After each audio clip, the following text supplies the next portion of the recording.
political solution dum de daga taiba akoina adum chahi chupa khungak lai ya ponte chahi chupa adum lan thengna lai ya ponte ba hadi political solution ama chapcha ba lekhai ma tanaga dawne ba aduna political solution phangnabai damukta politics se involve tawbam di changi dol le yenga thadawre yang khalase ba adu dol le yenga thadaru kanda ai amta uroi ba once ka bu kadraga su amta uroi ba ko aduna politics te yaw ni so yaw ning be ne ba haina da baina te ba no ta tha de se akoi gi sar bimol da tha jage na ma se yamna intellectual oi ba do adu dugi su oi aduga mana manipur gi khan ba se sigi haidi mana manipur gi da ma sa phaba ma torakani haina khalle adu dugi ruling na leiraga su akoi wa ngang ma mata pb de na hojik mp oi ba 𝗘𝗟𝗘𝗖𝗧 na phongdok khiba wafam doga yengnaraga di akoi se opposition da piranga na hena phagadra haiba se khalle aduna opposition noina yenguraga di amaka Congress ki bimol akoi jam sina hena matik chagani na aigi mota khanjay aduna bimol loin tawjarak Northeast nogi maikai dagi mayam butaram no oksari ngasi hauzi miyam gi thamoi da kari fauri makoi gi wakal da kari leiri haibana chingba apen da singdu phongdok pagi tanja pi baga loina na manipur gi miyam ga khoi ga connect tawna na bagi pandam da puthok chari ba thoram ama khakni public meter ngasi gi public meter gi thoram asi gi hiramna taragani pa suba lok sabha gi election ngasi thoram asi ga mari leina na hauzi khoi na leijari ba mafam asi manipur university gi centenary hall ni mafam sida tambi ba satra sing amadi thingna bi rakpa miyam sing dagi election sigi matang da kari wakal fauri habadu mayam puna khangina si brother kanamta akoi laksari se Northeast window tv gi maikai dagi ne bako handak lakadori ba election sigi matang da hang kharsum thungba yai ko brother se kai lam dagi oi bidoi no kawa dagi brother di voter loin sang bi ko ado handak pangthok dori bakoi taraga ni pasuba lok sabha gi election se si pangthok ani haidana tori base akoi hogalakli ba inkhalakli ba naha moina ko election pangthok pase masi chumni hena khanbi bra pangthok aning bra natraga pangthok aning da bra haiba brother gi thamoi da phawbi ba do tang mem da share tobi election di pamadi pamde bidum norm se tawda ya ado kana election je kana right person do elect to udam da kale ado brother gi se aina khanja bada inner sing amone hani khanjai ko ado inner gi hujik thorai ba candidate se mo ko taruk ni adagi de hujik ruling to biri ba party gi candidate so dum thorai da ko hujik lep pri ba thorai ba candidate taruk sidagi brother na pamja ba mi hai tare ko yaubi da bra hagetang khambi ani di yaw ko ado kana disclose ti tawjaroi ge ada koina parja moina ko abdi manipuri sentiment khangba the parliament da voice to wang do law in a past on dragaju at least voice puti rest on the candidate to adum de elect to pan okay mayam gi pungning gi hul khangna mayam sigi voice to rest to bangamba adugum candidate pibi ninge na habi bane yam no ai brother gi ona de handagi election pangthok kadai base sigi matang da election si to honningi na taga to honning de habagi apam do lebiraga di phongdok piu brother election je hojiki oiriba situation gi matung ina di hoi matang di khar chadre adu targasu hadi tangna lakba kainoni na ko adum tahaninga hai kan koi haujikan gi youth sing je ko ayam bana politics da interest oi de haibagi ni khangde kai ni khangde thawa isa sa da bagum haidi politics da dirty politics ni haibagi ni khangde sum kai haini khara ignore da bagum uye bako si inkhalakli ban ham oina brother gi wakal di kari phaubi akoi politics da akoi youth sing se yam phajana hena pungning sangsana masi luna khanbam thokpra natraga mayam na sum ignore da bagi mayam da uriba politics se thoidok hindong na khamjam de interest oi de gan hai base sigi matang di brother gi kari mo thambini na ham oina ai gi wakhan da di youth sing na haidi amot pani hara inthok pai mahut ko haidi sida oina haidi phajana oina kana to gatam ne hana khanjai haidi akoina thagat kadoriba mi jina ne ba akoibu kana torak toije aduna afaba mi khalaga thagat pa haibse punna afaba mi punna khumina ni ke am nungai je do hojik thorai ba candidate sing sidagi brother gi apamba candidate tu yaubirabra natraga yaudabra ai gi andi yaujare yaujare ado phongdokpadi nungai train ko ado hojik thorai ba khoi candidate taruk se siga hana layami ba khoi gi hojik pairaga leiri ba se si sidagi hojik thorai ba khoi taruk se sidagi brother na pambam di yaubire dun ko yaubire basina kari thoidok hendokpa thabak sing torakani haina brother gi wakal da expect to bodagi mu je khandiri bana mu to panbidra se du tangni phongdokpio ai gi wakhanda kahani khoi gi le hana chanarami base si dagi anauba lambi ama haidi mangana ma piba ngamgadra haina khanjai ba aina khanjari ba mu che aduna hojiki mi chuda aina kana tawjawani hai ta ꯑꯅꯧꯕ ꯃꯉꯥꯜ ꯑꯃ ꯄꯤꯕꯤꯔꯛꯀꯗ꯭ꯔꯥ ꯍꯥꯏꯕꯒꯤ ꯑꯁꯥꯗꯨꯗ ꯌꯦꯡꯉꯒ ꯄꯤꯖꯒꯅꯦꯅ ꯍꯥꯏꯕꯅꯤꯀꯣ ꯌꯥꯝ ꯅꯨꯡꯉꯥꯏꯖꯩ thank you brother ꯍꯧꯖꯤꯛꯁꯤꯗ brother ꯈꯔ ꯂꯩꯔꯦ ꯃꯣꯏꯗꯒꯤ ꯏꯂꯦꯛꯁꯟꯁꯤꯒꯤ ꯃꯇꯥꯡꯗ ꯀꯔꯤ ꯃꯣꯠ ꯂꯩꯒꯦ ꯍꯥꯏꯕꯗꯣ ꯃꯌꯥꯝ ꯄꯨꯟꯅ ꯈꯪꯃꯤꯟꯅꯁꯤ ꯕ꯭ꯔꯗꯔ ꯑꯝꯇ ꯉꯥꯏꯕꯤꯀꯣ ꯑꯩꯈꯣꯏꯁꯦ ꯅꯣꯔꯠ ꯏꯁ ꯋꯤꯟꯗꯣ ꯇꯤꯚꯤꯒꯤ ꯃꯥꯏꯀꯩꯗꯒꯤ ꯂꯥꯛꯆꯕꯅꯦꯕꯀꯣ ꯑꯗꯣ ꯏꯂꯦꯛꯁꯟꯒꯤ ꯃꯇꯥꯡꯗꯀꯣ ꯋꯥꯍꯪ ꯈꯤꯇꯪ ꯍꯪꯖꯕ ꯌꯥꯏꯗꯅꯀꯣ ꯅꯨꯡꯉꯥꯏꯕꯤꯔꯣ ꯕ꯭ꯔꯗꯔ ꯀꯝꯗꯧꯔꯤ ꯅꯨꯡꯉꯥꯏꯔꯤꯌꯦ ꯕ꯭ꯔꯗꯔꯁꯦ ꯀꯩ ꯂꯝꯗ ꯑꯣꯏꯗꯣꯏꯅꯣ ꯑꯩ ꯌꯥꯏꯔꯤꯄꯣꯛ ꯆꯟꯗ꯭ꯔꯈꯣꯡꯗꯒꯤ ꯌꯥꯏꯔꯤꯄꯣꯛ ꯆꯟꯗ꯭ꯔꯈꯣꯡꯗꯒꯤꯅꯦꯕꯀꯣ ꯑꯗꯣ ꯌꯥꯏꯔꯤꯄꯣꯛ ꯆꯟꯗ꯭ꯔꯈꯣꯡꯁꯦ ꯕ꯭ꯔꯗꯔ ꯍꯟꯗꯛꯀꯤ ꯀꯩꯅꯣꯁꯦ ꯏꯟꯅꯔ ꯆꯤꯡꯕ꯭ꯔꯥ ꯑꯥꯎꯇꯔ ꯆꯤꯡꯕ꯭ꯔꯥ ꯑꯥꯎꯇꯔ ꯆꯤꯡꯉꯤꯀꯣ ꯑꯥꯎꯇꯔꯁꯦ ꯑꯩꯈꯣꯏ ꯂꯦꯞꯄꯗꯤ ꯑꯩꯈꯣꯏꯒꯤ ꯀꯩꯅꯣꯒꯤ ꯇꯝꯒꯤ ꯗꯤꯁꯇ꯭ꯔꯤꯛꯇ ꯂꯩꯕꯁꯤꯡ ꯃꯔꯨꯑꯣꯏꯅꯀꯣ ꯑꯩꯈꯣꯏꯁꯦ ꯂꯦꯞꯄꯗꯤ ꯌꯥꯗꯕ ꯊꯥꯗꯕꯗꯤ ꯌꯥꯕ ꯑꯗꯨꯒꯨꯝꯕꯒꯤ ꯆꯥꯟꯁ ꯈꯤꯇꯪ ꯐꯪꯕ ꯑꯗꯨꯒꯨꯝꯕ ꯀꯩꯅꯣꯅꯦ ꯍꯥꯏꯇꯥꯔꯦꯀꯣ ꯀꯣꯟꯁꯇꯤꯇ꯭ꯌꯨꯑꯦꯟꯁꯤꯅꯦꯕ ꯑꯗꯣ ꯍꯟꯗꯛꯀꯤ ꯊꯣꯛꯏꯕ ꯑꯥꯎꯇꯔꯒꯤ ꯃꯈꯣꯏ ꯂꯦꯞꯀꯗꯧꯔꯤꯕ ꯃꯤꯔꯦꯞꯁꯤꯡꯁꯦ ꯁꯤꯁꯤꯒꯤ ꯃꯔꯛꯇꯒꯤ ꯕ꯭ꯔꯗꯔꯅ ꯄꯥꯝꯖꯕ ꯃꯤꯍꯨꯠꯀꯗꯤ ꯌꯥꯎꯕꯤꯔꯕ꯭ꯔꯥ ꯊꯣꯏꯅ ꯈꯟꯖꯟꯗꯦ ꯍꯥꯏꯗꯤ ꯃꯣꯏꯗꯣ ꯑꯝꯇ ꯎꯗ꯭ꯔꯤꯕ ꯈꯛꯇ ꯑꯣꯏ ꯍꯥꯏꯕ ꯇꯥꯔꯦ ꯑꯩꯈꯣꯏꯔꯣꯝꯗ ꯑꯝꯇ ꯂꯥꯛꯇ꯭ꯔꯤꯕ ꯀꯦꯟꯗꯤꯗꯦꯠ ꯈꯛꯇ ꯍꯥꯏꯇꯥꯔꯦ ꯑꯗꯨꯗꯨꯅ ꯇꯁꯦꯡꯅꯅ ꯑꯩꯈꯣꯏꯅ ꯐꯣꯇꯣꯒꯨꯝꯕ ꯀꯩꯒꯨꯝꯕꯗ ꯎꯕ ꯅꯠꯇꯅ ꯍꯛꯊꯦꯡꯅꯅ ꯊꯦꯡꯅꯗ꯭ꯔꯤꯕ ꯑꯣꯏꯕꯅꯤꯅ ꯃꯤ ꯑꯃꯒꯤ ꯃꯒꯨꯟꯗꯨꯗꯤ ꯄꯥꯛ ꯈꯪ ꯉꯝꯗ꯭ꯔꯤꯗꯅ ꯑꯗꯨꯅ ꯂꯦꯞꯆꯗ꯭ꯔꯤ ꯍꯥꯏꯇꯥꯔꯦ ꯊꯣꯏꯅ ꯈꯟꯖꯟꯗ꯭ꯔꯤ ꯃꯁꯛꯁꯨ ꯎꯖꯗ꯭ꯔꯤꯅ ꯍꯥꯏꯕꯅꯦꯕꯀꯣ ꯑꯗꯣ ꯎꯖꯗ꯭ꯔꯤ ꯈꯟꯖꯟꯗ꯭ꯔꯤ ꯍꯥꯏꯗꯤ ꯚꯣꯠꯇꯤ ꯃꯤꯈꯜꯗꯤ ꯀꯨꯏꯔꯛꯇ꯭ꯔꯦ ꯅꯨꯃꯤꯠ 4-5ꯔꯣꯝꯗ ꯉꯥꯏꯁꯜꯂꯛꯑꯦꯀꯣ ꯑꯗꯣ ꯚꯣꯠꯁꯦ ꯊꯥꯗꯕꯤꯔꯣꯏꯗꯕꯔꯥ ꯃꯁꯛꯁꯦ ꯈꯪꯗ꯭ꯔꯤ ꯍꯥꯏꯗꯅ ꯑꯗꯒꯤ ꯍꯥꯏꯗꯤ ꯐꯣꯇꯣꯗ ꯅꯠꯇꯅ ꯎꯗ꯭ꯔꯤ ꯈꯟꯖꯟꯗ꯭ꯔꯤꯅ ꯍꯥꯏꯕꯤꯔꯤꯁꯦ ꯚꯣꯠꯁꯦ ꯊꯥꯗꯕꯤꯔꯔꯣꯏꯗꯕ꯭ꯔꯕ ꯑꯩꯁꯦ ꯑꯗꯨꯝ ꯈꯜꯂꯤꯅꯤ ꯀꯔꯝꯕꯗ ꯐꯒꯗꯒꯦ ꯑꯗꯣ ꯐꯒꯗꯕ ꯑꯃ ꯌꯦꯡꯉꯒ ꯃꯇꯝꯁꯨ ꯂꯩꯔꯤꯕꯅꯤ나 ꯑꯗꯨꯗ ꯑꯩ ꯊꯥꯗꯒꯦꯅ ꯈꯜꯂꯦꯕ ꯍꯧꯖꯤꯛ ꯄꯥꯏꯔꯤꯕꯀꯣ ꯑꯩꯈꯣꯏꯒꯤ ꯂꯩꯉꯥꯛꯁꯨ ꯄꯥꯏꯕꯤꯔꯤꯕ ꯍꯧꯖꯤꯛ ꯔꯨꯂꯤꯡ ꯇꯧꯕꯤꯔꯤꯕ ꯍꯧꯖꯤꯛ ꯁꯤꯇꯤꯡ MP ꯑꯣꯏꯕꯤꯔꯤꯕꯁꯤꯡꯁꯦ ꯁꯤꯒꯤ ꯃꯐꯝꯗꯗꯤ ꯕ꯭ꯔꯗꯔ ꯀꯩ ꯍꯥꯏꯕꯤꯅꯤꯡꯉꯤ ꯁꯤ ꯃꯇꯥꯡꯗꯗꯤ ꯃꯣꯏꯁꯦ ꯍꯥꯏꯅꯤꯡꯗ꯭ꯔꯦ ꯍꯥꯏꯇꯥꯔꯦ ꯁꯤ ꯃꯇꯥꯡꯁꯤꯗꯗꯤ ꯍꯥꯏꯗꯕꯅ ꯐꯔꯅꯤ ꯍꯥꯏꯇꯥꯔꯦ ꯁꯤ ꯃꯇꯥꯡꯁꯤꯗꯗꯤ ꯑꯣꯀꯦ ꯑꯗꯨꯛꯀꯤ ꯃꯇꯤꯛ ꯄꯦꯟꯗ꯭ꯔꯦ ꯍꯥꯏꯇꯥꯔꯦ ꯍꯥꯏꯗꯕꯅ ꯐꯅꯤ is the best answer ꯅꯠꯇ꯭ꯔꯥ ꯑꯣꯀꯦ thank you brother ꯁꯣꯝꯒꯤ ꯕ꯭ꯔꯗꯔꯁꯦ ꯀꯩ ꯂꯝꯗ ꯑꯣꯏꯗꯣꯏꯅꯣ ꯊꯧꯕꯥꯜ ꯁꯪꯊꯦꯝꯗ ꯑꯣꯏꯗꯣꯏꯅꯣ MUꯒꯤ ꯁ꯭ꯇꯨꯗꯦꯟꯠꯅꯤꯀꯣ ꯀꯔꯤ ꯗꯤꯄꯥꯔꯠꯃꯦꯟꯇ ꯇꯝꯕꯤꯕꯣ ꯐꯤꯖꯤꯛꯁ ꯗꯤꯄꯥꯔꯠꯃꯦꯟ ꯐꯤꯖꯤꯛꯁ ꯗꯤꯄꯥꯔꯠꯃꯦꯟꯠꯒꯤꯅꯦꯕꯀꯣ ꯑꯗꯣ ꯊꯧꯕꯥꯜ ꯂꯩꯁꯪꯊꯦꯝꯁꯦ ꯕ꯭ꯔꯗꯔ ꯑꯥꯎꯇꯔꯁꯤꯡ ꯏꯟꯅꯔ ꯆꯤꯡꯕ꯭ꯔꯥ ꯏꯟꯅꯔ ꯆꯤꯡꯉꯤꯀꯣ ꯑꯗꯣ ꯍꯟꯗꯛ ꯏꯟꯅꯔꯒꯤ ꯊꯣꯛꯂꯛꯏꯕ ꯃꯈꯣꯏ ꯀꯦꯟꯗꯤꯗꯦꯠ 6 ꯍꯥꯏꯇꯥꯔꯦꯀꯣ ꯁꯤ ꯃꯌꯥꯝꯁꯤꯒꯤ ꯃꯔꯛꯇꯒꯤ ꯕ꯭ꯔꯗꯔꯅ ꯄꯥꯝꯖꯕ ꯍꯥꯏꯇꯥꯔꯦꯀꯣ ꯃꯤꯍꯨꯠꯀ ꯌꯥꯎꯕꯤꯔꯕ꯭ꯔꯥ ꯌꯥꯎꯋꯦ ꯑꯗꯨꯝ ꯀꯦꯟꯗꯤꯗꯦꯠ ꯍꯟꯗꯛꯀꯤꯗꯤ ꯈꯔ ꯐꯕ ꯑꯗꯨꯝ ꯊꯣꯛꯂꯛꯑꯦ ꯈꯔ ꯑꯗꯨꯝ ꯇꯐ ꯑꯣꯏꯕ ꯑꯗꯒꯤ ꯃꯁꯥꯒꯤ ꯄꯔꯁꯣꯅꯦꯂꯤꯇꯤ ꯂꯩꯕ ꯑꯗ ꯂꯩꯕꯥꯛꯀꯤ ꯇꯧꯕꯉꯩꯁꯨ ꯑꯗꯨꯝ ꯈꯔ ꯎꯏꯌꯦ ꯑꯗꯣ ꯑꯩꯒ ꯍꯦꯟꯅ ꯄꯥꯝꯖꯕ ꯑꯗꯨꯝ ꯈꯜꯂꯦ ꯍꯥꯏꯇꯥꯔꯦ ꯕ꯭ꯔꯗꯔꯅ ꯄꯥꯝꯖꯔꯤꯕ ꯃꯤꯍꯨꯠꯁꯦ ꯁꯤꯗꯒꯤ ꯍꯌꯦꯡ ꯀꯥꯔꯕ ꯃꯇꯨꯡꯗ ꯕ꯭ꯔꯗꯔꯅ ꯀꯔꯤ ꯇꯧꯔꯛꯀꯅꯤ ꯍꯥꯏꯅꯒꯗꯤ ꯑꯦꯛꯁꯄꯦꯛ ꯇꯧꯕꯤ ꯕ꯭ꯔꯗꯔ ꯑꯩ ꯑꯦꯛꯁꯄꯦꯛꯁꯦ ꯑꯩꯈꯣꯏꯒꯤ ꯃꯅꯤꯄꯨꯔꯒꯤ ꯀꯥꯡꯂꯨꯞ ꯃꯁꯦꯟ ꯌꯥꯅꯗꯕ ꯍꯥꯟꯅꯗꯤ ꯑꯗꯨꯝ ꯀꯟꯐ꯭ꯂꯤꯛ ꯑꯗꯨꯝ ꯂꯥꯛꯏꯁꯦ ꯁꯤ ꯑꯗꯨꯝ ꯇꯨꯡ ꯇꯥꯅ ꯁꯣꯂꯨꯁꯟ ꯄꯨꯔꯛꯄꯒꯤ ꯋꯥꯍꯧ ꯑꯃ ꯍꯧꯔꯝꯒꯅꯤꯅꯁꯨ ꯈꯜꯂꯤ ꯃꯔꯨ ꯑꯣꯏꯅ ꯑꯗꯨꯅꯤ ꯑꯇꯩꯁꯨ ꯌꯥꯝ ꯂꯩ ꯑꯗꯨꯝ ꯑꯩꯈꯣꯏꯒꯤ ꯏꯟꯗꯤꯌꯥ ꯂꯦꯚꯦꯜꯗ ꯃꯅꯤꯄꯨꯔꯒꯤ ꯑꯗꯨꯝ MP ꯑꯃꯒꯤ ꯃꯊꯧ ꯆꯞ ꯆꯥꯅ ꯇꯧꯔꯛꯀꯅꯤꯅꯁꯨ ꯈꯜꯂꯤ ꯃꯁꯤ ꯍꯥꯏꯌꯦ ꯑꯗꯣ ꯕ꯭ꯔꯗꯔꯅ ꯍꯧꯖꯤꯛ ꯈꯟꯕꯤꯔꯤꯕ ꯃꯤꯍꯨꯠꯁꯦ ꯃꯁꯤ ꯕ꯭ꯔꯗꯔꯒꯤ ꯋꯥꯈꯜꯗ ꯁꯨꯡꯁꯣꯏ ꯁꯣꯏꯗꯅ ꯀꯥꯒꯅꯤ ꯍꯥꯏꯕꯒꯤ ꯋꯥꯈꯜꯗ ꯊꯥꯖꯕꯗꯤ ꯂꯩꯕꯤꯕ꯭ꯔꯥ ꯑꯗꯨꯗꯤ ꯂꯩꯇꯦ ꯍꯥꯏꯗꯤ ꯀꯥꯕ ꯌꯥꯏ ꯀꯥꯗꯕ ꯌꯥꯏ ꯇꯝꯕ ꯉꯝꯗꯦ ꯍꯥꯏꯗꯤ ꯍꯥꯏꯕꯗꯤ ꯍꯟꯗꯛꯀꯤ ꯚꯣꯠꯁꯦ ꯌꯥꯝꯅꯁꯨ ꯇꯝ ꯉꯝꯗꯦ ꯍꯥꯏꯇꯥꯔꯦꯅꯦ ꯚꯣꯠꯁꯦ ꯈꯪꯗꯦ ꯃꯣꯏ ꯁꯤꯖꯤꯟꯅꯔꯤꯕ ꯃꯁꯟ ꯃꯅꯤ ꯑꯗꯒꯤ ꯃꯤ ꯐꯕꯗꯁꯨ ꯂꯩꯔꯦ ꯑꯇꯩ ꯚꯣꯠꯁꯦ ꯍꯥꯟꯅꯁꯨ ꯑꯗꯨꯝ ꯇꯝ ꯉꯝꯗꯅ ꯂꯥꯛꯑꯦ ꯑꯗꯨꯅ ꯍꯧꯖꯤꯛꯇꯨ ꯇꯝ ꯉꯝꯗꯦ ꯑꯗꯨꯅꯤ ꯍꯥꯟꯅꯗꯒꯤ ꯇꯝꯕ ꯉꯝꯗꯕ ꯐꯤꯕꯝ ꯑꯃꯗ ꯂꯥꯛꯄꯅꯤ ꯍꯧꯖꯤꯛꯁꯨ ꯑꯗꯨꯝ ꯇꯝꯕ ꯉꯝꯗꯕ ꯐꯤꯕꯝ ꯑꯃꯗ ꯂꯩꯔꯤꯅ ꯍꯥꯏꯕꯤꯕꯅꯤꯀꯣ ꯑꯗꯣ ꯑꯣꯀꯦ ꯕ꯭ꯔꯗꯔꯅ ꯈꯟꯕꯤꯔꯤꯕ ꯀꯦꯟꯗꯤꯗꯦꯠꯇꯣ ꯁꯣꯏꯗꯅ ꯃꯥꯏ ꯄꯥꯛꯄꯁꯨ ꯑꯣꯏꯕꯤꯌꯨ ꯍꯥꯏꯅ ꯑꯩꯈꯣꯏꯒꯤ ꯁꯥꯏꯠꯇꯒꯤꯁꯨ ꯋꯤꯁ ꯇꯧꯖꯔꯤ thank you brother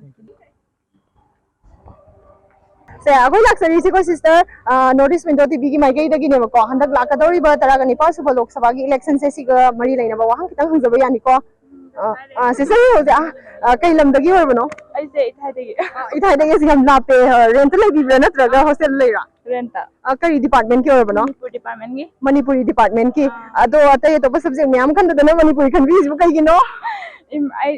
Manipur subject ꯄꯤꯛꯉꯩꯗꯒꯤ ꯁꯨꯝ ꯍꯧꯅ ꯏꯁꯥꯗ ꯄꯥꯝꯖꯅ ꯑꯗꯨꯝ ꯂꯥꯛꯑꯦ ꯑꯗꯒꯤ BAꯗꯁꯨ ꯑꯣꯅꯔꯁ ꯑꯗꯨꯝ ꯇꯧꯖꯔꯦꯕꯀꯣ ꯑꯗꯨꯅ ꯑꯩꯁꯦ ꯑꯗꯨꯝ ꯑꯩ ꯏꯁꯥꯒꯤ ꯁꯕꯖꯦꯛꯁꯤꯅ ꯃꯈꯥ ꯆꯠꯊꯒꯦꯅ ꯑꯗꯨꯝ ꯆꯠꯊꯔꯛꯄꯅꯦ ꯑꯣꯀꯦ ꯌꯥꯝ ꯅꯨꯡꯉꯥꯏꯖꯩ ꯑꯗꯣ ꯉꯁꯤ ꯑꯩꯈꯣꯏꯅ ꯂꯥꯛꯆꯔꯤꯁꯦ 19 ꯁꯨꯕ ꯂꯣꯛ ꯁꯚꯥꯒꯤ ꯏꯂꯦꯛꯁꯟꯁꯤꯒꯤ ꯃꯇꯥꯡꯗ ꯁꯤꯁꯇꯔꯗꯒꯤ ꯀꯩꯒꯨꯝꯕ ꯈꯔ ꯁꯨꯝ ꯍꯪꯖꯒꯦꯅ ꯇꯧꯕꯅꯦꯕꯀꯣ ꯑꯗꯣ ꯁꯤꯁꯇꯔꯁꯦ ꯏꯟꯅꯔ ꯆꯤꯡꯕ꯭ꯔꯥ ꯑꯥꯎꯇꯔ ꯆꯤꯡꯕ꯭ꯔꯥ inner ado inner gi handak thorai ba mayam na matik chare kana haina ba candidate se taruk ne ba thorai se ko chamana ba mutam se thorai se sigi candidate taruk sigi manung dagi sister na ai sima da vote pirage gaina khanjaba sister na pamjaba hai tare adugumba candidate leibibra ai ge na khala haragadi hoi candidate dai suloina pambudi pame ado sengna haijau haidaragadi mahesh thongaujamni hena pame kegino hai matamda mayangi tholapa matamda sum mayangi loina phabudi phaibugo candidate khutiba adu dar ai isagi oina pamjaba haragadi sum nahawai mana wangang pada khopra sum tabdi sada sum penjabado ada khoi university gi oja thopu chu thoi thogasu university oja wang ta se myang so engonda kya sub taba khopra kya phungi da bai tare aduna maya thonga jongi di dum tai aduna monda na support tauge khale sister na hoji khandiri ba mahesh thongnau jam se suksoi soidana kagani haidana sister gi wakhal da thajabadi leibibra leise leise ko soidana kagani haibagi wakhalon do ado mahesh na hayeng vote kagraba matamda sister na pigi ba candidate ni da oidoni dana ko ihan han boina as an MP ko kanosina as ma se MP ama oina kari ihan han ba thabak tawrak haning hauji hauji leiba situation sigi matung ina ai tare situation sigi matung ina aina tawsa haning badi really kam da leiba hadi imanabi hadi Churampur dagi amadi imanabi ma'am yawe ba hadi mai ta khara khokra chentopa ase hadi akoi tu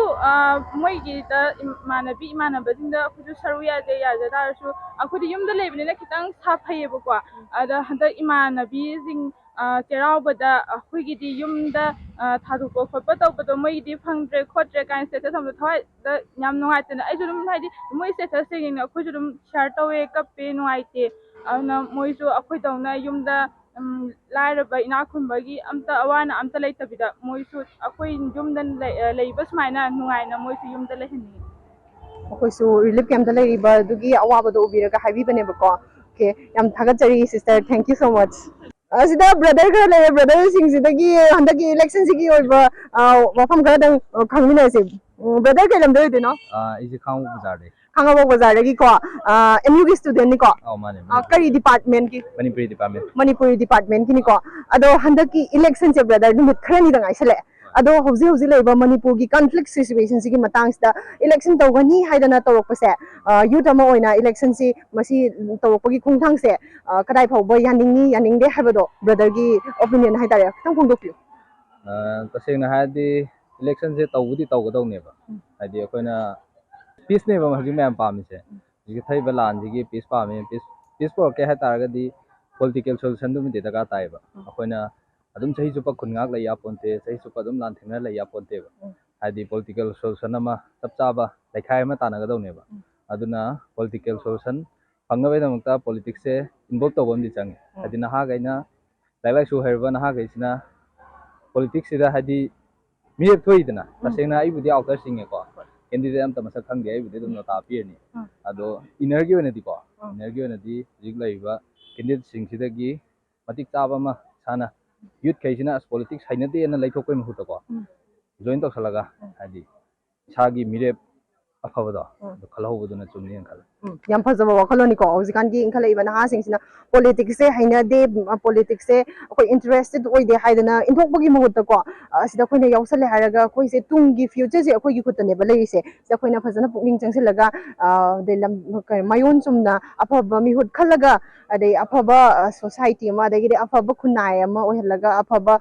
ꯃꯥꯂꯦꯝ ꯑꯃꯁꯦ ꯑꯩꯈꯣꯏ ꯁꯦꯝꯒꯠꯀꯗꯣꯏꯅꯦꯕ ꯑꯣꯏꯍꯟꯒꯗꯣꯏꯅꯦꯕꯀꯣ ꯄꯣꯂꯤꯇꯤꯛꯁꯁꯤꯗ ꯑꯩꯈꯣꯏ ꯐꯖꯅ ꯑꯩꯈꯣꯏꯒꯤ ꯔꯣꯜꯁꯦ ꯆꯥꯎꯅ ꯂꯩ ꯍꯥꯏꯕꯗꯨꯅꯤꯀꯣ ꯕ꯭ꯔꯗꯔꯅ ꯊꯝꯕꯤꯔꯤꯁꯦ ꯑꯗꯣ ꯕ꯭ꯔꯗꯔꯁꯦ ꯅꯣꯇꯥꯗ ꯊꯥꯗꯕꯤꯒꯅꯦꯅ ꯍꯧꯖꯤꯛ ꯐꯣꯡꯗꯣꯛꯄꯤꯈ꯭ꯔꯦ ꯅꯣꯇꯥꯗ ꯊꯥꯗꯕꯤꯗꯣꯏꯁꯦ ꯍꯧꯖꯤꯛꯀꯤ ꯑꯥꯎꯇꯔꯒꯤ ꯂꯦꯞꯄꯤꯕ ꯀꯦꯟꯗꯤꯗꯦꯠꯁꯤꯡꯁꯦ ꯃꯁꯛ ꯈꯪꯕꯤꯗꯦꯅ ꯁ꯭ꯋꯥꯏ ꯃꯁꯛ ꯈꯪꯗꯕꯗꯨꯅ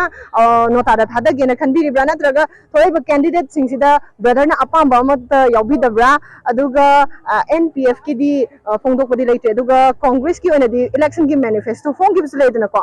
ꯑꯗꯣ ꯃꯈꯣꯏꯒꯤ ꯋꯥꯈꯜꯂꯣꯟ ꯑꯥꯏꯗꯤꯌꯥꯁꯤꯡꯁꯦ ꯕ꯭ꯔꯗꯔꯅ ꯑꯄꯥꯝꯕ ꯑꯝꯇ ꯌꯥꯎꯕꯤꯗꯕꯒꯤꯔ ꯀꯩꯒꯤꯅꯣ ꯅꯣꯇꯥ ꯊꯥꯗꯕꯤꯗꯣꯏꯁꯦ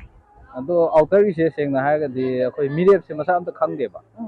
ꯑꯗꯨꯒ ꯑꯃꯔꯣꯝꯗ ꯍꯧꯖꯤꯛ ꯑꯩꯈꯣꯏꯅ ꯁꯤꯗ ꯇꯝꯄꯥꯛꯀꯤ ꯑꯩꯈꯣꯏꯒꯤ ꯀꯟꯁꯇꯤꯇ꯭ꯋꯦꯟꯁꯤ ꯈꯔ ꯍꯥꯏꯇꯥꯔꯦ ꯁꯤ ꯑꯥꯎꯇꯔꯗ ꯆꯤꯡꯉ ꯐꯔꯛ ꯌꯥꯝ ꯇꯥ ꯂꯩꯁꯦ ꯌꯥꯝ ꯐꯖꯗꯕ ꯄꯣꯠ ꯑꯃ ꯑꯣꯏꯕ ꯌꯥꯝ ꯇꯁꯦꯡꯅ ꯍꯥꯏꯗꯤ ꯍꯩꯅꯗꯕ ꯑꯗꯨ ꯚꯣꯇꯤꯡ ꯔꯥꯏꯠꯇꯤ ꯃꯥꯡꯍꯟꯅꯤꯡꯗꯕꯅꯤꯅ ꯑꯗꯨꯒꯤꯗꯃꯛꯇ ꯅꯣꯇꯥ ꯄꯤꯅꯤꯡꯉꯦ ꯑꯗꯣ ꯉꯁꯥꯏ ꯕ꯭ꯔꯗꯔꯅ ꯍꯥꯏꯕꯤꯈꯤꯕꯗ ꯑꯩꯈꯣꯏꯒꯤ ꯌꯨꯠꯁꯦ ꯄꯣꯂꯤꯇꯤꯛꯁꯁꯤꯗ ꯃꯥꯏ ꯑꯣꯟꯁꯤꯟꯕ ꯆꯨꯝꯃꯦꯅꯗꯤ ꯍꯥꯏꯕꯤꯈ꯭ꯔꯦ ꯑꯗꯣ ꯀꯔꯤꯒꯤꯅꯣ ꯑꯥꯎꯇꯔꯒꯤ ꯀꯦꯟꯗꯤꯗꯦꯠꯁꯦ ꯃꯁꯛ ꯈꯪꯅꯅꯕ ꯊꯤꯅꯅꯕ ꯍꯣꯠꯅꯕꯤꯔꯨꯗ꯭ꯔꯤꯁꯦ ꯑꯗꯨ ꯁꯦꯡꯅ ꯍꯥꯏꯔꯒꯗꯤ ꯍꯥꯏꯗꯤ ꯑꯩꯈꯣꯏꯒ ꯃꯣꯏꯒ ꯀꯩꯅꯣ ꯅꯛꯅꯕꯩ ꯆꯥꯡꯁꯦ ꯌꯥꯝ ꯋꯥꯠꯂꯦꯕ ꯑꯥꯎꯇꯔꯒꯤ ꯀꯦꯟꯗꯤꯗꯦꯠ ꯃꯈꯩꯁꯦ ꯖꯁ ꯚꯣꯠ ꯂꯦꯞꯄꯤꯅ ꯂꯦꯞꯄ ꯋꯥꯅꯦꯕ ꯏꯁꯝ ꯁꯝꯅ ꯗꯣꯜꯗ ꯌꯦꯡꯉ ꯊꯥꯗꯧꯔꯦꯅ ꯈꯜꯂꯁꯦꯕ ꯑꯗꯣ ꯗꯣꯜꯗ ꯌꯦꯡꯉ ꯊꯥꯗꯧꯔꯀꯥꯟꯗ ꯍꯌꯦꯡ ꯑꯝꯇ ꯎꯔꯣꯏꯕ ꯋꯥꯟꯁ ꯀꯥꯈ꯭ꯔꯦ ꯀꯥꯈ꯭ꯔꯁꯨ ꯀꯥꯗ꯭ꯔꯒꯁꯨ ꯑꯝꯇ ꯎꯔꯣꯏꯕꯀꯣ ꯑꯗꯨꯅ ꯄꯣꯂꯤꯇꯤꯛꯁꯇ ꯌꯥꯎꯐꯝꯗꯤ ꯊꯣꯛ ꯌꯥꯎꯅꯤꯡꯕꯩꯅꯦꯕ ꯍꯩꯅꯗꯕꯩ ꯅꯠꯇꯦꯕ ꯅꯣꯇꯥ ꯊꯥꯗꯗꯣꯏꯁꯦ ꯍꯥꯏꯗꯤ ꯑꯩꯒꯤ ꯚꯣꯇꯤꯡ ꯔꯥꯏꯠꯇꯣ ꯃꯥꯡꯍꯟꯅꯤꯡꯗꯕꯩꯅꯦꯕ ꯖꯁ ꯑꯥꯎꯇꯔ ꯑꯣꯏꯔꯨꯕꯒꯤ ꯀꯦꯟꯗꯤꯗꯦꯠ ꯃꯈꯩꯗꯣ ꯃꯁꯛ ꯈꯪꯗꯕꯒꯤ ꯄ꯭ꯂꯁ ꯀꯥꯈ꯭ꯔꯒꯕꯨ ꯑꯣꯏꯔꯁꯨ ꯀꯥꯗ꯭ꯔꯒꯕꯨ ꯑꯣꯏꯔꯁꯨ ꯃꯣꯏꯒ ꯑꯩꯈꯣꯏꯒ ꯀꯅꯦꯛꯁꯟ ꯀꯩꯝꯇ ꯂꯩꯔꯣꯏꯗꯕꯅꯤꯅ ꯑꯗꯨꯒꯤꯗꯃꯛꯇꯅꯤ ꯑꯣꯀꯦ ꯕ꯭ꯔꯗꯔꯒꯤ ꯑꯣꯏꯕ ꯄꯥꯎꯈꯨꯝꯅꯤꯀꯣ ꯄꯤꯕꯤꯔꯤꯁꯦ ꯑꯗꯣ ꯍꯧꯖꯤꯛ ꯊꯣꯔꯛꯏꯕ ꯕ꯭ꯔꯗꯔꯅ ꯅꯣꯇꯥꯗꯁꯨ ꯄꯤꯕꯤꯒꯅꯦꯅ ꯍꯥꯏꯔꯦ ꯀꯦꯟꯗꯤꯗꯦꯠꯁꯤꯡꯁꯦ ꯃꯈꯣꯏꯒꯤ ꯑꯥꯏꯗꯤꯌꯣꯂꯣꯖꯤ ꯅꯠꯇ꯭ꯔꯒ ꯃꯈꯣꯏꯒꯤ ꯋꯥꯈꯜꯂꯣꯟꯁꯦ ꯍꯥꯏꯗꯤ ꯑꯄꯥꯝꯕ ꯑꯃꯠꯇ ꯌꯥꯎꯕꯤꯗ꯭ꯔꯦ ꯑꯄꯥꯝꯕ ꯑꯝꯇ ꯌꯥꯎꯗ꯭ꯔꯦꯀꯣ ꯑꯥꯎꯇꯔꯒꯤ ꯑꯣꯏꯅꯗꯤ ꯌꯥꯎꯗ꯭ꯔꯦ ꯍꯣꯏ ꯏꯅꯔꯗꯕꯨꯗꯤ ꯏꯁꯥꯅ ꯑꯄꯥꯝꯕꯗꯤ ꯂꯩ ꯑꯗꯨꯒ ꯏꯅꯔꯒꯤ ꯑꯣꯏꯅꯗꯤ ꯂꯩ ꯇꯥꯔꯒꯁꯨ ꯑꯩꯅ ꯊꯥꯖꯕ ꯌꯥꯔꯣꯏꯗꯕꯅꯤꯅ ꯎꯄꯥꯏ ꯂꯩꯇ꯭ꯔꯦ ꯀꯔꯤꯒꯨꯝꯕ ꯕ꯭ꯔꯗꯔꯁꯦ ꯏꯅꯔ ꯆꯤꯡꯉꯝꯃꯦꯅ ꯈꯜꯂꯒꯁꯦ ꯀꯅꯥꯗ ꯚꯣꯠ ꯄꯤꯕꯤꯅꯤ ꯑꯩ ꯏꯅꯔ ꯆꯤꯡꯉꯝꯃꯒꯗꯤ ꯑꯣꯖꯥ ꯕꯤꯃꯣꯜ ꯑꯩꯈꯣꯏꯖꯝꯗ ꯑꯩ ꯚꯣꯠ ꯄꯤꯖꯒꯦ ꯀꯔꯤꯒꯤꯅꯣ ꯕꯤꯃꯣꯜ ꯑꯩꯈꯣꯏꯖꯝ ꯈꯟꯕꯤꯔꯤꯁꯦ ꯍꯥꯏꯗꯤ ꯇꯁꯦꯡꯅ ꯍꯥꯏꯔꯒꯗꯤ ꯊꯦꯡꯅꯕ ꯑꯩꯈꯣꯏꯒꯤ ꯃꯨꯟꯅ ꯅꯩꯅꯕ ꯑꯃ ꯆꯪꯉꯦꯕ ꯁꯤꯆꯨꯋꯦꯁꯟꯁꯤ ꯍꯦꯛ ꯔꯨꯠꯇꯒꯤ ꯍꯧꯔꯒ ꯒ꯭ꯔꯥꯁ ꯔꯨꯠꯇꯒꯤ ꯍꯧꯔꯒ ꯍꯥꯏꯗꯤ ꯍꯧꯖꯤꯛ ꯇꯧꯔꯤꯕ ꯂꯥꯟꯁꯤ ꯈꯛ ꯅꯠꯇꯕ ꯍꯥꯏꯇꯥꯔꯦꯅꯦ ꯑꯩꯈꯣꯏꯒꯤ ꯔꯨꯠ ꯀꯣꯁꯇꯒꯤ ꯍꯧꯔꯒ ꯁꯦꯝꯗꯣꯔꯛꯄ ꯑꯃ ꯆꯪꯉꯦꯕ ꯍꯦꯛ ꯃꯈꯣꯡꯗꯒꯤ ꯍꯧꯔꯒ ꯍꯥꯏꯇꯥꯔꯦ ꯍꯧꯖꯤꯛ ꯊꯣꯛꯂꯛꯏꯕ ꯑꯇꯣꯞꯄ ꯀꯦꯟꯗꯤꯗꯦꯠ ꯌꯥꯃꯨꯡ ꯀꯥꯏꯀꯨꯕꯨ ꯍꯥꯏꯔꯒꯁꯨ ꯑꯗꯒꯤ ꯗꯥ ꯃꯍꯦꯁꯄꯨ ꯍꯥꯏꯔꯒꯁꯨ ꯐꯠꯇꯦ ꯍꯥꯏꯕꯗꯤ ꯅꯠꯇꯦ ꯂꯣꯏꯅꯃꯛ ꯐꯩ ꯂꯣꯏꯅꯃꯛ ꯅꯨꯡꯁꯤ ꯑꯗꯨ ꯑꯣꯏ ꯇꯥꯔꯒꯁꯨ ꯇꯁꯦꯡꯅ ꯁꯨꯃꯥꯏꯅ ꯄꯣꯂꯤꯇꯤꯀꯦꯜ ꯁꯣꯂꯨꯁꯟ ꯑꯃꯒꯤꯗꯃꯛꯇ ꯂꯥꯟꯊꯦꯡꯅꯔꯛꯄ ꯀꯥꯟꯗꯗꯤ ꯑꯗꯨꯒꯨꯝꯕ ꯌꯪ ꯂꯥꯎꯕ ꯍꯥꯏꯇꯥꯔꯦꯅꯦ ꯑꯗꯨꯃꯥꯏꯅ ꯂꯥꯟꯊꯦꯡꯅꯕ ꯉꯝꯒꯗꯕ ꯀꯦꯟꯗꯤꯗꯦꯠꯇꯣ ꯈꯟꯖꯕꯩ okay thank you so much brother thank you ꯉꯁꯤꯁꯦ ꯑꯩꯈꯣꯏꯒꯤ ꯃꯅꯤꯄꯨꯔ ꯌꯨꯅꯤꯚꯔꯁꯤꯇꯤꯒꯤ ꯍꯤꯁꯇ꯭ꯔꯤ ꯗꯤꯄꯥꯔꯠꯃꯦꯟꯠꯀꯤ ꯐ꯭ꯔꯦꯁꯔꯁ ꯃꯤꯠ ꯂꯩꯕꯅ ꯃꯔꯝ ꯑꯣꯏꯔꯀꯥꯟꯗ ꯑꯩꯈꯣꯏꯒꯤ ꯁꯤꯗ ꯂꯩꯕꯤꯔꯤꯕ ꯁꯤꯁꯇꯔꯁꯤꯡ ꯃꯥꯒꯤ ꯑꯣꯏꯕ ꯇ꯭ꯔꯦꯗꯤꯁꯅꯦꯜ ꯑꯦꯇꯥꯌꯔꯗꯀꯣ ꯐꯖꯅ ꯂꯩꯇꯦꯡꯉꯒ ꯂꯩꯕꯒꯤ ꯃꯑꯣꯡꯗꯁꯨ ꯑꯣꯏ ꯁꯤꯁꯇꯔꯁꯤꯡꯁꯤꯗꯒꯤ ꯀꯔꯤꯒꯨꯝꯕ ꯋꯥꯐꯝ ꯈꯔ ꯑꯗꯨꯝ ꯇꯥꯃꯤꯟꯅꯁꯤ ꯁꯤꯁꯇꯔꯒꯤ ꯃꯤꯡ ꯀꯩ ꯀꯧꯕꯤꯒꯦ ꯄ꯭ꯔꯕꯤꯅꯥ ꯀꯩ ꯂꯝꯗꯒꯤ ꯑꯣꯏꯗꯣꯏꯅꯣ ꯁꯤꯁꯇꯔ ꯃꯍꯥꯔꯥꯕꯤꯗꯒꯤ ꯑꯣꯀꯦ ꯑꯗꯣ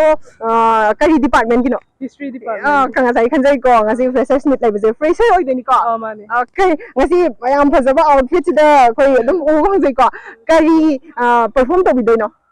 ꯑꯩꯗꯤ ꯀꯩꯝꯇꯗꯤ ꯄꯔꯐꯣꯔꯝꯗꯤ ꯇꯧꯖꯔꯣꯏ ꯑꯗꯣ ꯁꯨꯝ ꯐ꯭ꯔꯦꯁꯔꯁꯀꯤ ꯑꯣꯏꯅ ꯁꯦꯠꯂꯛꯄꯅꯦ ꯇ꯭ꯔꯦꯗꯤꯁꯅꯦꯜ ꯑꯣꯏꯅ ꯑꯣꯀꯦ ꯐ꯭ꯔꯦꯁꯔꯁꯤꯅ ꯍꯟꯗꯛ ꯐꯥꯔꯁ ꯁꯦꯃꯤꯁꯇꯔꯒꯨꯝꯕ ꯇꯝꯕ ꯑꯣꯏꯔꯤꯅꯤꯀꯣ ꯃꯥꯅꯦ ꯅꯧꯅ ꯆꯪꯉꯛꯄꯅꯦ ꯑꯗꯣ ꯑꯦꯝ ꯌꯨꯁꯤꯗ ꯆꯪꯉꯛꯄꯁꯦ ꯀꯔꯤ ꯋꯥꯈꯜꯒꯗꯤ ꯐꯥꯎꯏ ꯌꯥꯝ ꯅꯨꯡꯉꯥꯏ ꯌꯥꯝ ꯅꯨꯡꯉꯥꯏ ꯍꯥꯏꯗꯤ ꯌꯥꯝꯅ ꯐ꯭ꯔꯦꯁ ꯑꯣꯏꯌꯦꯕꯀꯣ ꯃꯤ ꯑꯅꯧ ꯑꯅꯧꯕꯁꯨ ꯃꯌꯥꯝ ꯊꯦꯡꯅꯕꯒꯤ ꯆꯥꯟꯁꯇꯣ ꯐꯪꯉꯦ ꯑꯗꯨꯗꯨꯒ ꯂꯩꯔꯤꯕ ꯀ꯭ꯂꯥꯏꯃꯦꯠ ꯋꯦꯗꯔ ꯌꯥꯝ ꯅꯨꯡꯉꯥꯏꯕꯀꯣ ꯑꯦꯝ ꯌꯨ ꯃꯅꯨꯡꯁꯦ ꯀꯩꯀꯩꯁꯨ ꯌꯥꯝ ꯍꯧꯕꯒꯤ ꯌꯥꯝ ꯅꯨꯡꯉꯥꯏ ꯑꯣꯀꯦ ꯑꯗꯣ ꯁꯤꯁꯇꯔꯁꯦ ꯚꯣꯇꯔ ꯆꯟꯕꯤꯔꯕ꯭ꯔꯥ ꯆꯜꯂꯦ ꯍꯟꯗꯛꯀꯤ ꯀꯩꯅꯣꯁꯦ ꯂꯣꯛ ꯁꯚꯥꯒꯤ ꯏꯂꯦꯛꯁꯟꯁꯦ ꯅꯨꯃꯤꯠ ꯈꯔꯅꯤꯗ ꯉꯥꯏꯁꯜꯂꯦ ꯀꯨꯏꯗ꯭ꯔꯦꯀꯣ ꯑꯗꯣ ꯁꯤꯁꯇꯔ ꯍꯣꯏꯒꯤꯁꯦ ꯏꯟꯅꯔ ꯑꯣꯏꯗꯣꯏꯔꯥ ꯑꯥꯎꯇꯔ ꯑꯣꯏꯗꯣꯏꯔꯥ ꯏꯅꯔꯅꯦ ꯏꯅꯔꯅꯤꯀꯣ ꯏꯅꯔꯒꯤꯗꯤ ꯀꯦꯟꯗꯤꯗꯦꯠ ꯃꯌꯥꯝ ꯑꯃ ꯀꯦꯟꯗꯤꯗꯦꯠ ꯃꯈꯣꯏ 3 ꯍꯥꯏꯇꯥꯔꯦꯀꯣ 3ꯅ ꯂꯝꯕꯥ ꯇꯧꯅꯒꯗꯧꯔꯤꯕꯅꯤ ꯃꯤꯈꯜꯁꯦ ꯍꯌꯦꯡ ꯍꯥꯡꯆꯤꯠꯇ ꯉꯥꯏꯁꯤꯜꯂꯛꯑꯕꯅꯤ ꯑꯗꯣ ꯊꯣꯛꯂꯛꯏꯕ ꯀꯦꯟꯗꯤꯗꯦꯠ 3ꯁꯤꯗꯒꯤꯀꯣ ꯁꯤꯁꯇꯔꯅ ꯄꯥꯝꯖꯕ ꯍꯥꯏꯇꯥꯔꯦꯀꯣ ꯄꯥꯝꯖꯅ ꯑꯩꯁꯤꯃꯗꯤ ꯁꯤꯗ ꯊꯥꯗꯔꯒꯦ ꯀꯥꯏꯅ ꯈꯟꯕ ꯀꯦꯟꯗꯤꯗꯦꯠ ꯂꯩꯕꯤꯔꯕ꯭ꯔꯥ ꯂꯩꯌꯦ ꯀꯅꯥ ꯑꯣꯏꯗꯣꯏꯅꯣ ꯐꯣꯡꯗꯣꯛꯄ ꯌꯥꯔꯗꯤ ꯐꯣꯡꯗꯣꯛꯄꯤꯌꯣ ꯑꯩꯈꯣꯏꯒꯤ ꯁꯥꯔ ꯕꯤꯃꯣꯜꯗ ꯊꯥꯖꯒꯦꯅ ꯁꯥꯔ ꯕꯤꯃꯣꯜ ꯑꯇꯩ ꯑꯇꯣꯞꯄ ꯂꯦꯝꯍꯧꯔꯤꯕ 5ꯁꯦ ꯈꯟꯗꯗꯅ ꯁꯥꯔ ꯕꯤꯃꯣꯜ ꯈꯟꯕꯤꯔꯤꯁꯦ ꯁꯤꯁꯇꯔꯅ ꯁꯣꯏꯗꯅ ꯃꯔꯝ ꯑꯃ ꯂꯩꯔꯝꯒꯅꯤ ꯈꯜꯂꯤ ꯑꯣꯖꯥ ꯕꯤꯃꯣꯜꯒꯤ ꯀꯔꯤ ꯊꯣꯏꯗꯣꯛ ꯍꯦꯟꯗꯣꯛꯄ ꯃꯇꯤꯛ ꯃꯒꯨꯟ ꯂꯩꯕꯅ ꯅꯠꯇ꯭ꯔꯒ ꯁꯤꯁꯇꯔꯅ ꯄꯥꯝꯖꯔꯨꯕ ꯀꯔꯤ ꯋꯥꯈꯜꯂꯣꯟꯗ ꯑꯣꯖꯥ ꯕꯤꯃꯣꯜꯁꯦ ꯈꯟꯕꯤꯔꯤꯕꯅꯣ ꯃꯥꯁꯦ ꯌꯥꯝꯅ ꯏꯟꯇꯦꯂꯦꯛꯆꯨꯋꯦꯜ ꯑꯣꯏꯕꯗꯣ ꯑꯗꯨꯗꯨꯒꯤꯁꯨ ꯑꯣꯏ ꯑꯗꯨꯒ ꯃꯥꯅ ꯃꯅꯤꯄꯨꯔꯒꯤ ꯈꯟꯕꯁꯦ ꯁꯤꯁꯤꯒꯤ ꯍꯥꯏꯗꯤ ꯃꯥꯅ ꯃꯅꯤꯄꯨꯔꯒꯤꯗꯃꯛꯇ ꯑꯐꯕ ꯑꯃ ꯇꯧꯔꯛꯀꯅꯤ ꯍꯥꯏꯅ ꯈꯜꯂꯦ ꯑꯗꯨꯗꯨꯒꯤ ꯑꯣꯖꯥ ꯕꯤꯃꯣꯜꯁꯦ ꯁꯤꯁꯇꯔꯅ ꯊꯥꯗꯕꯤꯗꯣꯏꯅꯤꯀோ ꯑꯗꯣ ꯁꯣꯏꯗꯅ ꯁꯤꯁꯇꯔꯅ ꯁꯦꯂꯦꯛ ꯇꯧꯕꯤꯔꯤꯕ ꯀꯦꯟꯗꯤꯗꯦꯠꯁꯦ ꯀꯥꯒꯅꯤ ꯍꯥꯏꯕꯁꯦ ꯊꯥꯖꯕꯗꯤ ꯂꯩꯕꯤꯕ꯭ꯔꯥ ꯍꯣꯏ ꯂꯩꯌꯦ ꯑꯣꯀꯦ ꯌꯥꯝ ꯅꯨꯡꯉꯥꯏꯖꯔꯦ ꯑꯗꯨꯒ ꯁꯤꯁꯇꯔꯅ ꯈꯟꯕꯤꯔꯤꯕ ꯀꯦꯟꯗꯤꯗꯦꯠꯁꯦ ꯁꯣꯏꯗꯅ ꯀꯥꯕꯁꯨ ꯑꯣꯏꯔꯁꯅꯨ ꯍꯥꯏꯅ ꯑꯩꯈꯣꯏꯒꯤ ꯁꯥꯏꯠꯇꯒꯤꯁꯨ ꯋꯤꯁ ꯇꯧꯖꯔꯤꯀꯣ ꯊꯦꯡꯛ ꯌꯨ ꯁꯤꯁꯇꯔ ꯁꯤꯁꯇꯔꯁꯦ ꯀꯩ ꯃꯤꯡ ꯀꯧꯕꯤꯒꯦ ꯃꯦꯔꯤ ꯃꯨꯇꯨꯝ ꯀꯧꯋꯦ ꯃꯦꯔꯤ ꯃꯨꯇꯨꯝ ꯀꯩ ꯂꯝꯗ ꯑꯣꯏꯗꯣꯏꯅꯣ ꯍꯩꯉꯥꯡꯗꯒꯤ ꯀꯩꯒꯤꯅꯣ ꯆꯦꯜꯂꯤꯁꯤꯕꯣ ꯑꯩꯈꯣꯏꯅ ꯇꯥꯟꯅꯔꯛꯄꯩ ꯇꯥꯏꯞꯇ ꯀꯩꯒꯤꯅꯣ ꯆꯦꯜꯂꯤꯁꯤꯕꯣ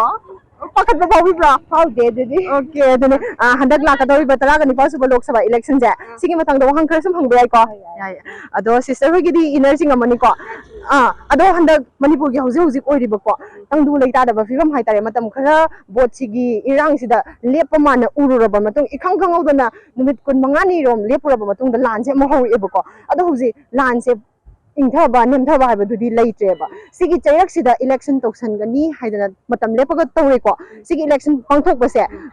naha ama oina haitare ko sister gi wakhalonda election pangthokbase pangthokhaningbra natraga pangthokbase chumde haina khanbibra sister gi obo moram tang thambiyune haina su khalleba ko hadi irang tawena khoigi development dudi lepa yadedna ko irang phainam tawarsu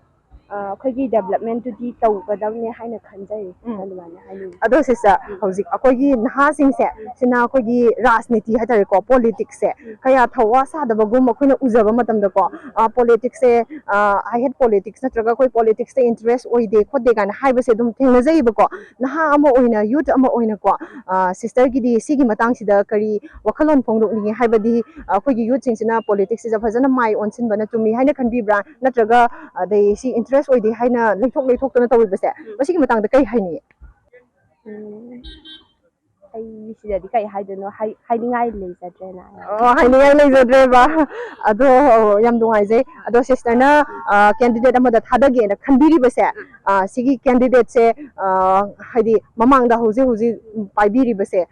sigi candidate sidagi kari thoidok hendokpa thabak sing tawakani haibagi thajabadi lai sister na khanjari ba candidate na akhoi chawkhatpa adagi side amatangi natabada afaba purakpa matik chaba candidate ne na haina adumaina khanjai candidate se leidi lebire ko leijai haibadi abro yaro hedi privacy oina thamjai okay private oina thamjai haibane bako ado sister na khanjari ba haidokpa yadaba candidate se sina hayeng karaba matamda ihan hanbo oina tohning bodo sister gi side gi haitare hojiki candidate masa sina karaba matamda simadi agi akoina praja amo oina voter amo oina ihan hanbo oina sigi thabak simadi tohning haibang di soidun lebiram gane bako ado kari na oi ihan hanna tohning ba thabak to karaba matamda kari tohning irang se nemthanaba step lokhatpado adudo pamjai okay irang se nemhanba ngam adugumba pamne haidi adugumba hana tawra haninge habane bako yam nungai je sister thank you so much sister ni le ko sister ni sidagi kari moko gi election gi matang da mot leibage habado khamina se ngai bi ko sister koi laksari se notice video tv gi mai gai dagi ne bako sister gi ming gai ko gem ta habiyo ai min sulo verila kai lambe do sister wangjingdagi wangjingdagi ko ai se khomjam ni am lap no oidre ado sister si kai department gi student oidono ai manipur department gi handak semester kya no second semester ko okay ado sister se wangjingdagi oibani na outer singe ko ado handak pangthok ka doiba taragani ko suba lok sabha gi election se sister outer gi oina lepiba mokoi mari haitare ko sigi manungdagi sister na apamba thadage kaina khanjaba mihutto yaubirabra yaud haidi ai voter su chandriba oh sorry voter chandriba kai no voter chandri se chahi su da bagira na kari sum do hoi adu mai ju hal di surakta bane ba surakta handak pudi sure aduga handak karma matam da no su grisa handak ki si coming se su bane su babude ai du da koina sum thoina khanjalu da hai gadra kai okay mathangi voter chalaba matam da thengna si thank you sister tongan ba community ge ko sister hum ka alai ri thengna jare ai tare ko sigi sister hum sidagi handak election sigi matang da mogi thamoi da kari fawri mogi wakal da kari leiri haibado khangmina na ba